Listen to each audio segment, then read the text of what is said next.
갈등이 빚어낸 분열이라는 제하에서 오늘 말씀을 우리 함께 나누도록 하겠습니다.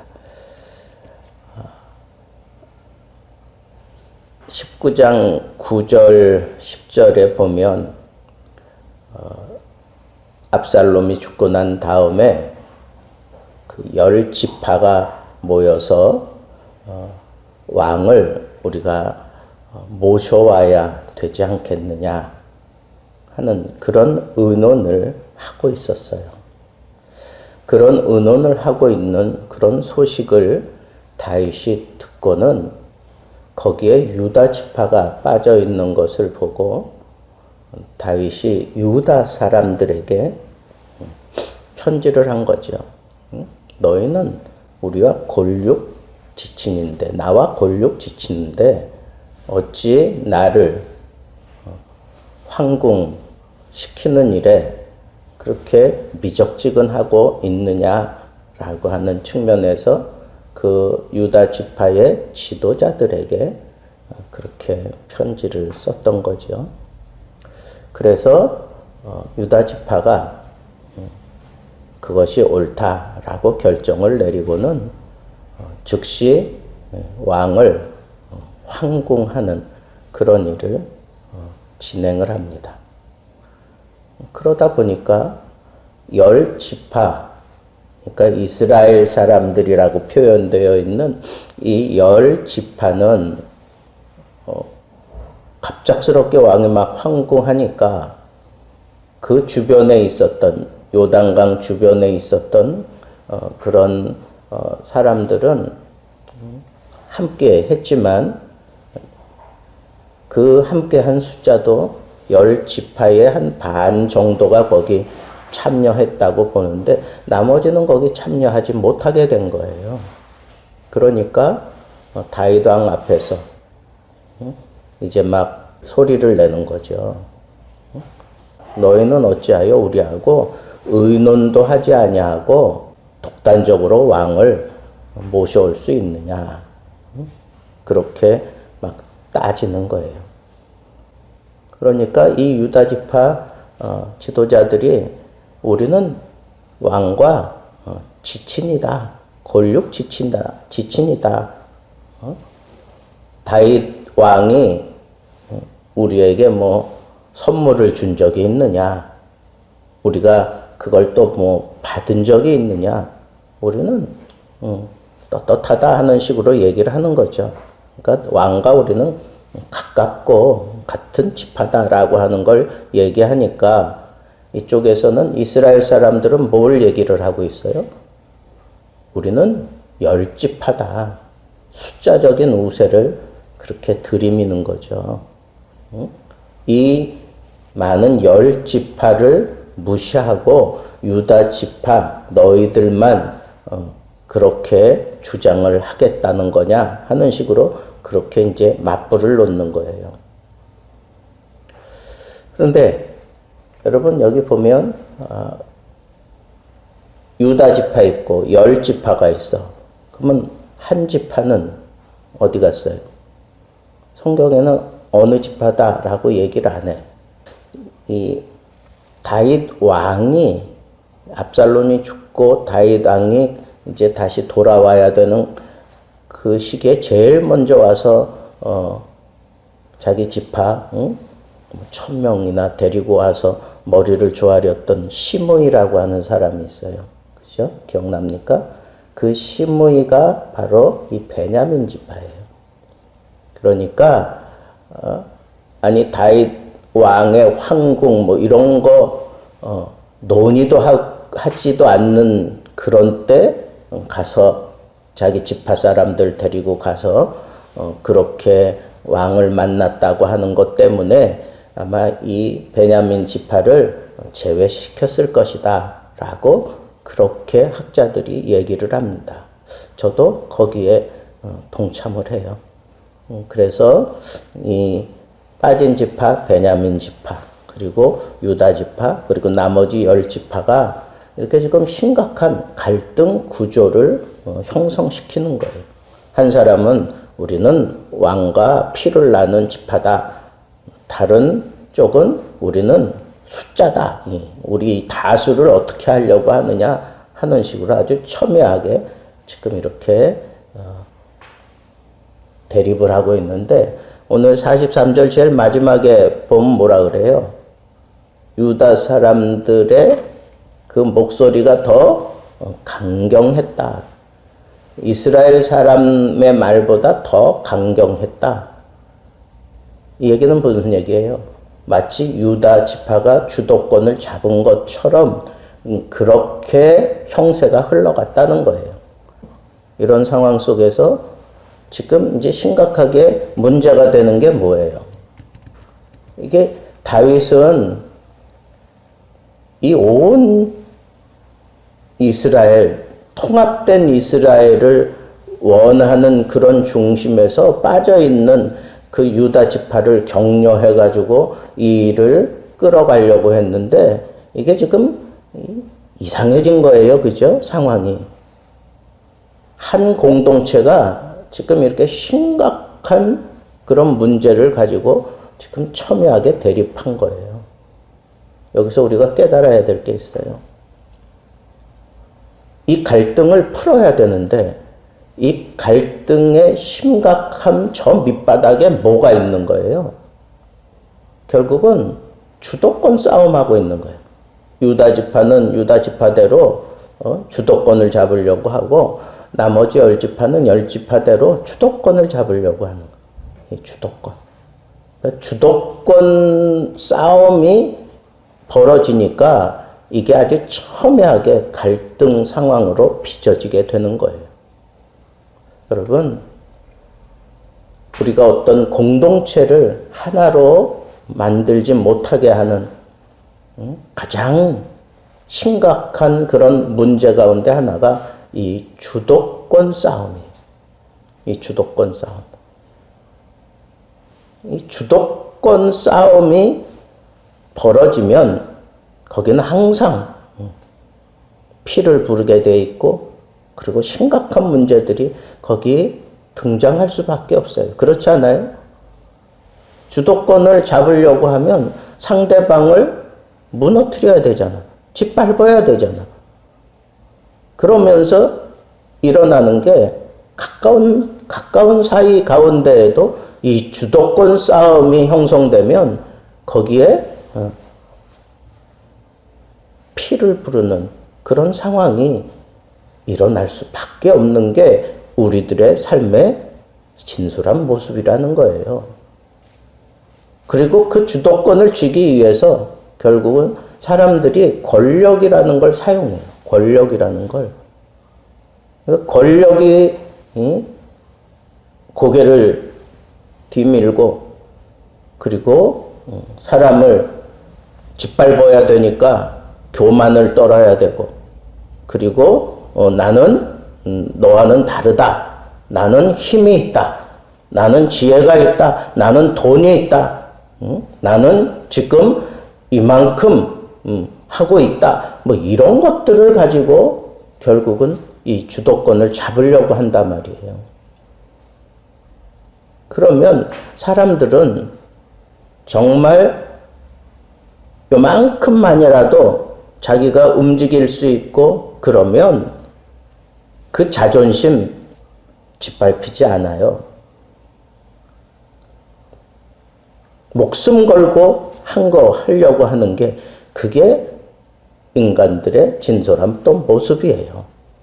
그러니까 어쩔 수 없이 피비린내 나는 그런 싸움이 벌어지는 거예요. 근데 이 주도권이라는 게 어떤 생판 모르는 사람들 속에서만 일어나는 게 아니에요.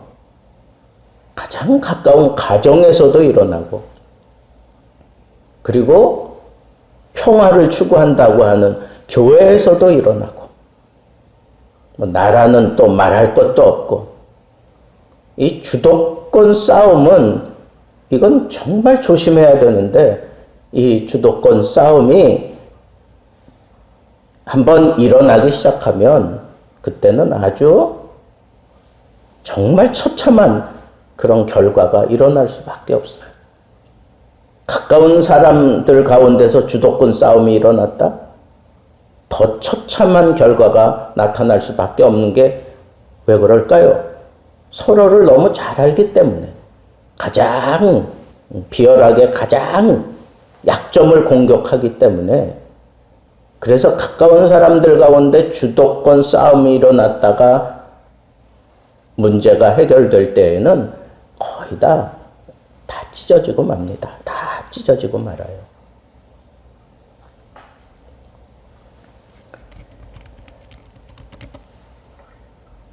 과도한 경쟁이 일어날 수밖에 없어요. 또 그 가운데는 또 질투가 일어납니다. 시기심이 일어납니다. 그리고는 사람들을 끌어모으기 위해서 허세를 떨 수밖에 없고. 여러분, 우리는 오늘 말씀을 통해서 몇 가지 교훈 가운데 첫 번째는 이 주도권 싸움 하는 어리석은 자리에 서지 말아야 됩니다. 주도권 싸움 하는 자리에 서지 마세요. 그 주도권 싸움을 통해서 얻으려고 하는 것은 이미 심각한 문제가 그 안에 잔뜩 있는 거예요. 싸움을 통해서 얻으려고 하는 그런 주도권, 그건 백해무익한 거예요. 건설적인 그런 측면에서 공동체를 이끌어 가려면 주도적으로 힘을 써야 되는 사람이 필요하잖아요. 그때 우리가 민주적인 그런 방법으로 투표를 하거나 아니면 청거를 해서 그래서 자발적으로 그렇게 헌신하는 그런 자세로 이 주도권을 잡아야지 싸움을 통해서 주도권을 잡는다는 건 이건 정말 피비린내 나는 그런 결과가 뒤따를 수밖에 없다고 하는 것을 우리는 놓치지 말아야 된다는 거예요. 두 번째는 이 주도권 싸움을 하는 데 있어서 오늘도 보면 이 수적인 그런 우세와 그리고 나는 지친이야. 나는 이 사람과 막역한 사이야. 끊을래야 끊을 수 없는 사이야. 가족보다 더 진한 인간의 어떤 그런 가장 근본적인 그런 친함을 가지고 있는 사람이야. 이게 등장해요. 근데 이게 여러분 잘 생각해 보면 아주 심각한 거예요. 뭐예요? 결국은 혈통을 부르는 거야. 혈통. 이 혈통을 따라서 어떤 파벌이 생기는 거예요. 결국은 내가 더 윗사람이다. 내가 더 정통성을 가지고 있는 사람이다. 너는 뭐 천민이야. 옛날 신라 시대에 뭐라 그래요? 그거 무슨 골품 제도가 있었잖아. 그지? 그런 거. 여러분 이게 사람을 얼마나 참 비참하게 만드는 건지 알아요? 여러분 우리가 건강한 그런 주도권을 내가 행사하려면 여기서 자유로워야 돼. 이 지침에서 자유로워야 돼. 그리고 이 피에서 자유로워야 돼. 그 조선시대에도 그래서 외척 뭐 항상 그런 얘기 나오잖아요. 그죠? 그래서 중전의 그 세력이 커지지 못하게 하려고 막 그렇게 하고 왜 그런 일들을 벌일까요? 그런 것들을 가지고 정치하면 심각한 문제들이 거기에 뒤따를 수밖에 없기 때문에 그래요. 그리고 항상 거기에 부패가 거기서 다 일어나. 정의롭게 판단을 못해. 그죠? 이거 어떡할 거야? 이 사람 내 자녀인데, 내 친척인데, 뭐 서슬커럼 칼날을 그 사람에게 들이밀 수 있겠어요? 근데 또 하나는 이렇게 수적인 열쇠야. 이 수적인 열쇠. 이건 뭐예요? 이건 한마디로 얘기하면 그냥 숫자로 밀어붙이겠다는 거예요.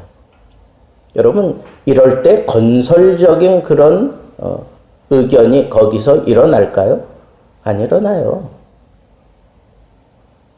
예전에 광고 가운데 모든 사람이 예스라고 할 때 노 할 수 있는 용기, 이거는요 민주주의 사이에서나 가능한가? 공산주의 사이에서 뭐 모든 사람이 다 예스 하는데 노 한다? 그건 죽는 거지. 그렇지 않아? 그건 죽는 거지.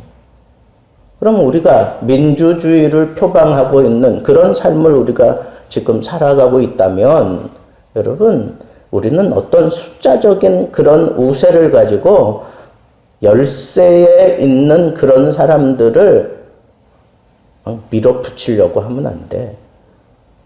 소수의 의견을 존중해 줄 때 그때 거기서 건설적인 얘기가 나오고 창조적인 얘기가 나오는 거예요.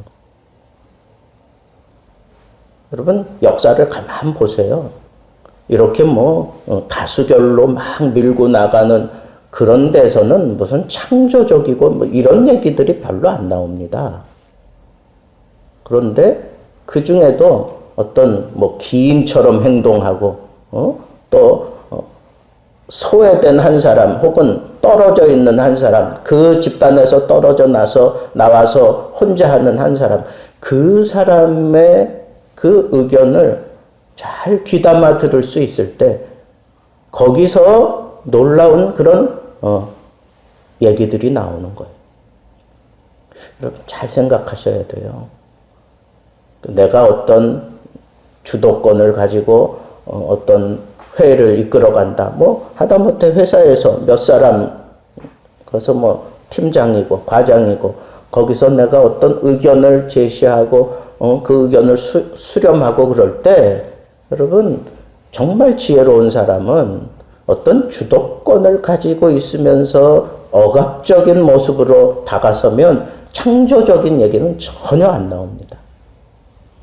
그러니까 우리가 여기서 이 주도권 싸움에 항상 첨예한 대립을 일으키는 게 이 두 가지예요. 혈통 문제. 여기서 결국은 지방생 이런 것들도 나올 수 있고 그래요. 그 다음에 숫자적인 이런 문제. 그래서 여러분, 이게 분명히 이 주도권 싸움이 일어나면 항상 결과는 뭐예요? 찢어지는 거야. 갈라지는 거예요. 이제 20장으로 넘어가면 여기에 이 심각한 갈등을 안고 지나가면서 곧바로 세바의 반란 사건이 일어나요. 다윗의 이 왕조 우리가 신뢰할 수 없다 그러면서 또 결국은 나중에 솔로몬이 죽고 난 이후에 바로 이 두 지파와 10지파가 나눠져요. 남유다와 베냐민, 그리고 북이스라엘 10지파, 이렇게 해가지고 남북으로 나뉘잖아요. 이스라엘이. 결국은 이게 심각한 갈등을 가슴에 안고 지내는데 이게 언젠가는 이게 터지고 만다는 거예요. 오늘 말씀을 여러분 가슴에 담고 우리가 항상 어디에서나 지도자가 되고 이끌어가는 사람 되어야 되지만 주도권의 희생물이 되어서는 안 됩니다. 늘 명심하시고 하나님 앞에서 또 많은 사람들 앞에서 하나님이 내게 주신 이 지혜를 가지고 어찌하든지 하나가 된 공동체를 만들어갈 수 있는 그런 하나님의 사람들 되기를 주님의 이름으로 축복합니다.